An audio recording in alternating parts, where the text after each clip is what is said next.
अहंकारी मनुष्य का जीवन एक पशु के समान है, क्योंकि वह अपने अहंकार के कारण परस्पर मैत्री भाव से नहीं रह सकता। अहंकारी व्यक्ति ना तो भगवान को पा सकता है और ना ही प्रेम को। एक बार स्वामी विवेकानंद अपने भक्तों के बीच बैठे थे। वे लोग आपस में बातचीत कर रहे थे कि उनमें से एक युवक खड़ा होकर पूछने लगा कि क्या आप बता सकते हैं कि नरक में कौन ले जाता है। एक ने कहा, जुआ ले जाता है। प्रश्नकर्ता ने कहा, मैं नहीं मानता। दूसरे ने कहा, शायद पराई स्त्री पर गलत नजर डालने से नरक ले जाता है। प्रश्नकर्ता ने कहा, मैं ये भी नहीं मानता। फिर तीसरे ने कहा, हमारे व्यसन हमें नरक में ले जाते हैं। उसने मानने से इनकार कर दिया। चौथे ने कहा, मिलावट करने वाला, खोटे धंधे करने वाला नरक में जाता है।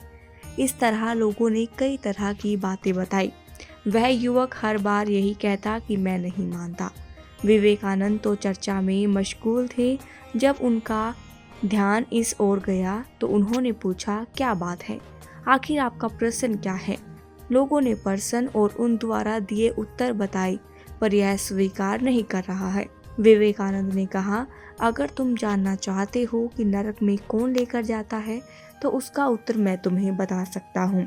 यह हमारा जो मैं है, यही हमें नरक में ले जाता है। मैं का अर्थ है अहंकार की वृद्धि, हमें नरक की ओर धकेलती है। सावधान हो जाएं, कहीं हमारे भीतर अहंकार के बीज तो नहीं पनप रहे हैं।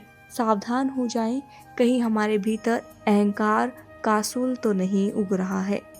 सावधान हो जाएं, कहीं हमारे भीतर अकड़ या घमंड की ग्रंथि तो नहीं पल रही है। आपके भीतर पनपने वाली अहंकार की वृद्धि हो आपके स्वभाव को विकृत कर देगी। अहंकार दो मनुष्य के बीच मैत्री को दूर करने वाली सबसे बड़ी दीवार है। यह वह चट्टान है जो हमारे जीवन की राह को कठिन बनाती है। अगर वह चट्टान खंडित हो जाए तो जीवन में प्रेम का झरना फूट पड़ता है।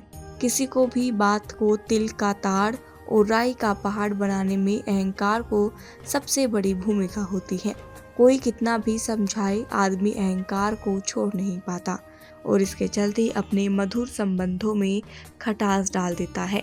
अच्छे मित्रों को खो देता है। मन की शांति तो भंग करता ही है, साथ में अहंकारी व्यक्ति के हाथ में मानवता भी टिक नहीं पाती। वह अपनों के साथ ही जीना चाहता है, परंतु उन पर तो अपने अहंकार का चश्मा चढ़ा रहता है। धीरे धीरे वह अपने जीवन का महत्व भी खो देता है। इसीलिए कहा है, पृथ्वी पर जीना है तो मरना भी पड़ेगा।